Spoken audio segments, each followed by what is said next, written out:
ఒకవేళ కొంత మంచి జీవితం జీవించిన వాళ్ళ కొరకు కావచ్చు, లేకపోతే అలాగే లోకాన్ని వచ్చి తండ్రి మీ సన్నిధికి చేరువన్న వారు కావచ్చు.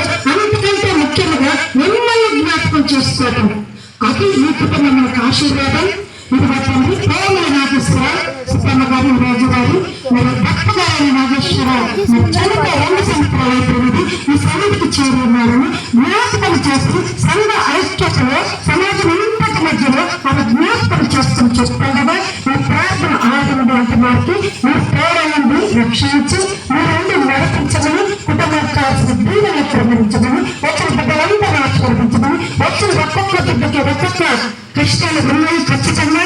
అయినప్పటికీ ప్రభు మీ సన్నిధానంలో కూర్చొని మీరు జ్ఞాపకం చేసుకుని మీకు మొరపెట్టుకునేదానికి వచ్చి ఉన్నారు కనుక అందరిని దీవించమని యేసు పరిశుద్ధుల వారి దివ్యనామంలో అందరూ అది వేడుకుంటున్నాను తండ్రి. పెద్దగా ఓకే, 2 వాటి భాగంలో కూర్చోతాము. మరి బైబిల్ తీసి చూడటానికి సరిగా వీలు కాదు, ఇక్కడ లైటింగ్ లేదు సరిగా, మరి నాకు అందించాలి. మరి మొదటిగా సామెతల గ్రంథము, కూర్చోండి బాబు, కూర్చోండి బాబు, జీవన్ జీవన్ జీవన్ కుమారా కూర్చోండి బాబు, కూర్చోండి.